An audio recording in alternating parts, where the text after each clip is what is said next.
Hello everyone, welcome again to Edupedia. तो आज के हम क्लास में मिरर फार्मूला पढ़ने वाले हैं। लाइट के आज के इस क्लास में हम मिरर फार्मूला पढ़ेंगे। ठीक है, हम ऑलरेडी लाइट के 2 क्लास कर चुके हैं। आज ये 3rd क्लास है ना, जिसमें हम पहले जो है बहुत सारी चीज़ें देख चुके हैं। हम कनकेव मिरर के सारे रूल्स और इमेज फॉर्मेशन वगैरह सब कुछ देख चुके हैं। अगर आपने अभी तक वो वीडियो मेरा नहीं देखा है तो डिस्क्रिप्शन में लिंक दिया गया है, आप वहाँ जाएँ और उसे देख लें, ताकि ये वीडियो आपको अच्छे से समझ आ सके और न्यूमेरिकल्स को हम सॉल्व कर सके आज की क्लास में। तो देखिए, आइए, मिरर फार्मूला क्या है। देखिए, मिरर फार्मूला कहता है 1/v + 1/u = 1/f। सबसे बड़ा क्वेश्चन ये है कि v, u और f है क्या, है ना। तो देखिए, u is object distance. u क्या है? Object distance. ऑब्जेक्ट डिस्टेंस कहाँ से? पोल से। ये देखिए, जैसे कि ये मिरर है तो ये पोल है ना। इस पोल से ऑब्जेक्ट को कहाँ रखा गया है, ये डिस्टेंस कितनी है, ये ऑब्जेक्ट डिस्टेंस u कहलाता है। ठीक है, इसको हम u कहेंगे। वैसे ही इमेज डिस्टेंस, पोल से ही इमेज डिस्टेंस, जहाँ भी इमेज बनेगी, मान लीजिए इमेज यहाँ बन रहा है ना, इमेज ऐसे यहाँ बन रहा है, तो इमेज डिस्टेंस इसको कहेंगे v को, है ना। v जो है वो इमेज डिस्टेंस कहलाएगा। और f is focal length. Focal length, ये फोकस जो होगा मिरर का जहाँ भी फोकस होगा उसे हम फोकल लेंथ कहेंगे। ठीक है, तो इसका रिलेशन है कि 1/v यानी कि 1/इमेज डिस्टेंस + 1/u यानी कि ऑब्जेक्ट डिस्टेंस, इन दोनों का सम जो होता है वो 1/f के बराबर होता है।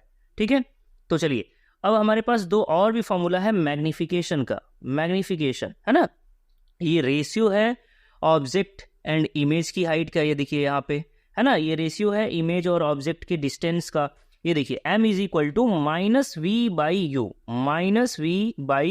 -v/u। ठीक है, ये देखिए, ये अगर इमेज डिस्टेंस को माइनस में रखा जाए और ऑब्जेक्ट डिस्टेंस को प्लस में ऐसे और रिलेशन निकाला जाए तो मैग्निफिकेशन है। ठीक है, यहाँ मैग्निफिकेशन आपको दिया हुआ है, m = hi। What is hi?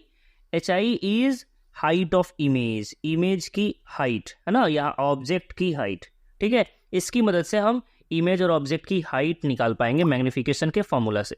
ठीक है, तो आइए आगे बढ़ते हैं, साइन कन्वेंशन समझते हैं। ये छोटा सा टॉपिक बहुत ज़्यादा इंपॉर्टेंट है।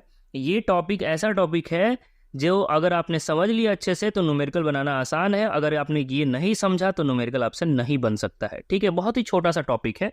देखिए, चलिए हम स्टार्ट करते हैं सबसे पहले कनकेव मिरर से। कनकेव मिरर, देखिए, कनकेव मिरर, सबसे पहली चीज़ ये जान लीजिए कि कोई भी मिरर हो, आइदर कनकेव और कन्वेक्स। ठीक है, मान लीजिए लाइट की डायरेक्शन ये है, लाइट की डायरेक्शन की अपोजिट डायरेक्शन में हम बात करेंगे ना, अपोजिट डायरेक्शन में, तो ये हमेशा निगेटिव डायरेक्शन कहलाएगा। ठीक है, जैसे कि या और पोल से हम चेक करेंगे, पोल से देखिए अपोजिट डायरेक्शन है ना, लेकिन लाइट की डायरेक्शन ये है। ठीक है, तो ऐसे केस में देखिए, हम कनकेव की जब बात करते हैं तो यहाँ देखिए, मान लीजिए कि यहाँ f है, फोकस है, इसका फोकस, तो देखिए लाइट की डायरेक्शन क्या होगी, ये है ना, लाइट की डायरेक्शन ये होगी, जबकि फोकस की डायरेक्शन अपोजिट ऐसे होगी, पोल से हमेशा चेक करेंगे, पोल से। यानी कि फोकस जो है ना वो आपका निगेटिव लिया जाएगा, है ना। फोकस कैसा लिया जाएगा? निगेटिव लिया जाएगा। आइदर क्वेश्चन में गिवन हो या ना हो, फोकस क्वेश्चन में तो आपको बस इतना ही गिवन होगा कि focal length, mirror having focal length 10 centimetre, लेकिन आपको माइनस में लेना पड़ेगा, इसलिए कि फोकस जो है वो opposite direction of incident ray है। ठीक है, समझ में आ रहा होगा? समझ में आ गया बात ना? तो अपोजिट डायरेक्शन में होगा तो हम निगेटिव लेंगे। समझ में आ रहा है? चलिए देखिए, यहाँ देखिए, तो आपको क्या कह रहा है बाबू, focal length of concave mirror is always negative, है ना। कनकेव मिरर में जो फोकल लेंथ होता है वो हमेशा और हमेशा निगेटिव होता है, हमेशा निगेटिव होता है कनकेव में। आप नोट डाउन कर लेंगे, कनकेव मिरर में फोकल लेंथ हमेशा निगेटिव होगा। ठीक है, और ऑब्जेक्ट भी तो मिरर के सामने ही होगा, यानी ऑब्जेक्ट u जो होगा वो भी निगेटिव होगा, ये याद रखना है। u भी निगेटिव, f भी निगेटिव, ये याद रखना है, f भी निगेटिव, u भी निगेटिव। ठीक है, और इमेज जैसा आएगा, इमेज अगर पीछे आता है, मान लीजिए इमेज यहाँ आ गया, पीछे आया, ठीक है, पीछे इमेज आया है, तो इसका मतलब ये है कि इंसिडेंट रे के डायरेक्शन जो है वैसा ही आ रहा है पोल से भी, यानी कि ये पॉजिटिव, और अगर इस साइड आ रहा है तो निगेटिव। सिंपल, समझ में आ रहा होगा बात आपको? ठीक है, हाँ, प्रीवियस वीडियोस देखने के लिए आप इसके लिंक डिस्क्रिप्शन में है, आप देख लेंगे। ठीक है, और आपके नोट्स भी अवेलेबल हो जाएंगे, जैसे ही ये चैप्टर खत्म होंगे आपके नोट्स जो है डिस्क्रिप्शन में अवेलेबल हो जाएंगे, आप वहाँ से डाउनलोड कर लेंगे। ठीक है, तो आइए अब कन्वेक्स की बात करते हैं। तो देखिए कन्वेक्स में भी आपका देखा जाए तो देखिए ये लाइट इधर से आएगी, है ना, लाइट इधर से आएगी, लेकिन फोकस जो होगा वो तो इधर होगा क्योंकि ये इस मिरर का हिस्सा है ना, इस आई मीन स्फीयर का हिस्सा है ये मिरर, तो फोकस इस साइड होगा। तो देखिए ये फोकस हमेशा क्या माना जाएगा, पॉजिटिव माना जाएगा। तो देखिए focal length of concave convex mirror is always positive. Focus यहाँ जो होगा वो पॉजिटिव होगा, उसमें निगेटिव था, है ना, कनकेव में निगेटिव था, लेकिन कन्वेक्स में पॉजिटिव होगा, फोकस पॉजिटिव होगा। लेकिन यू, अगर यू की बात करें तो वो निगेटिव होगा। इमेज डिस्टेंस हमेशा निगेटिव होता है, चाहे वो कनकेव हो चाहे वो कन्वेक्स हो। ठीक है, समझ में आ रहा है बात? तो चलिए आइए देखते हैं अब आगे के टॉपिक। ठीक है, और हम एक न्यूमेरिकल सॉल्व करते हैं, उसी के बेस पे आपको सब कुछ समझ में आ जाएगा। ठीक है, हाँ, एक बार वीडियो को पॉज करके अगर आपको समझना है समझ लीजिए और आगे देखते हैं। आइए न्यूमेरिकल्स को। कह रहे हैं if an object of height 5 centimetre, object की हाइट कितनी है, 5 सेंटीमीटर, है ना, is placed at 20 centimetre in front of A concave mirror, concave mirror के सामने 20 सेंटीमीटर पे रखा हुआ है ना।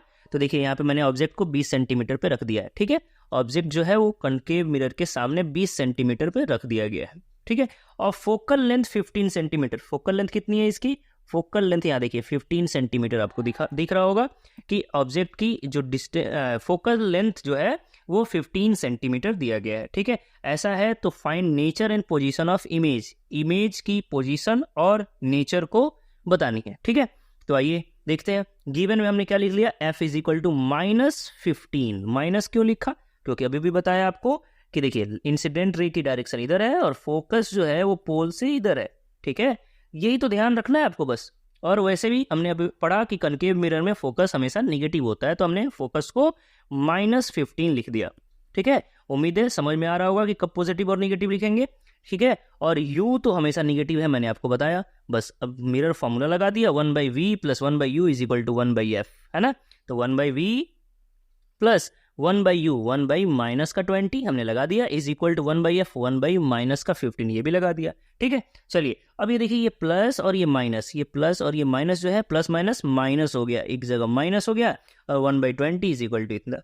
ठीक है, अब ये माइनस का 1/20 है, ये माइनस का 1/20 जो है राइट साइड में जाएगा तो प्लस का हो जाएगा। ठीक है, तो देखिए ये प्लस का 1/20 हो गया और ये माइनस का 1/15 अपना ऐसे के ऐसे ही है। ठीक है, चलिए एलसीएम लिया और इसे सॉल्व किया, एलसीएम लेके सॉल्व कर दिया। ठीक है, और यहाँ आ गया 1/v is equal to minus, ये देखिए माइनस का 1/60 आएगा, है ना, माइनस का 1/60 आ जाएगा। तो ठीक यहाँ पे हमने लिख दिया 1/v is equal to minus का 1/60, यानी यहाँ से अगर मैं इन दोनों का पलट दूं, रेसिप्रोकल कर दूं, है ना, तो ये v/1 इज इक्वल टू 60/-1 हो जाएगा। ठीक है, तो यही हुआ v is equal to -60, v is equal to कितना आ गया, -60।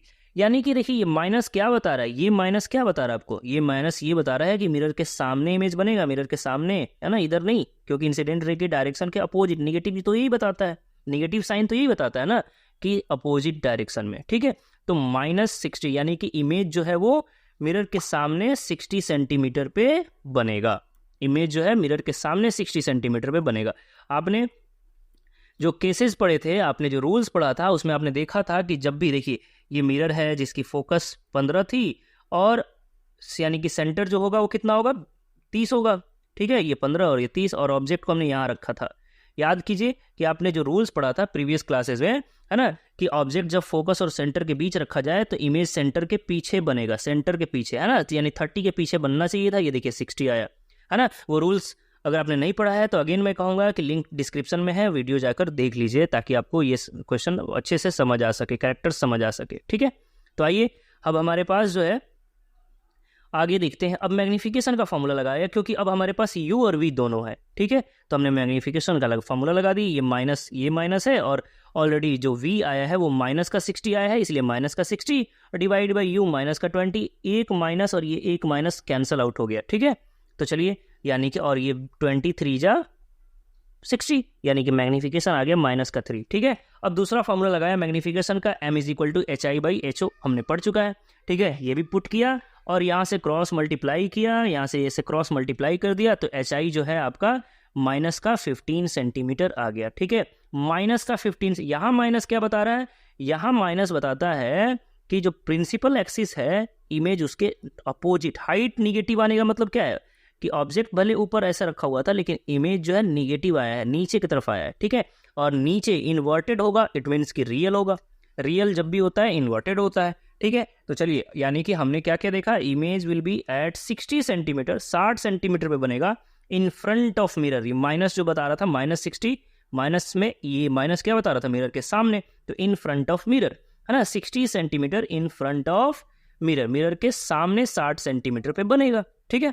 अच्छा, उसके बाद it will be real and inverted, है ना, रियल भी होगा इन्वर्टेड भी होगा। ये देखिए, ये माइनस जो है वो इन्वर्टेड बताया, इन्वर्टेड का मतलब है कि वो रियल बनेगा और इन्वर्टेड तो बन ही रहा है। And enlarged by 3 times, enlarged by 3 times. देखिए, क्योंकि ऑब्जेक्ट की हाइट जो थी वो कितनी थी, 5 सेंटीमीटर। क्वेश्चन में आपको दिया था कि ऑब्जेक्ट की हाइट कितनी है, 5 सेंटीमीटर, और यहाँ इमेज की हाइट कितनी आई है, 15 सेंटीमीटर। तो 3 गुना बना है ना, तो वही कह रहा है इनलार्ज्ड बाई 3 टाइम्स। उम्मीद है ये न्यूमेरिकल आपको समझ में आ गया होगा, आज की क्लास में मजा भी आया होगा, ठीक है। अब बस एक कन्वेक्स मिरर के न्यूमेरिकल्स बच गए हैं, उसके कैरेक्टर्स बच गए हैं, वो हम अगली क्लास में पढ़ेंगे, ठीक है। तब तक अगर आपको वीडियो पसंद आई हो तो इसे लाइक करें, और चैनल को अगर अभी तक सब्सक्राइब नहीं किया है तो सब्सक्राइब करें, और ज़्यादा से ज़्यादा इस वीडियो को शेयर करें। Thank you so much.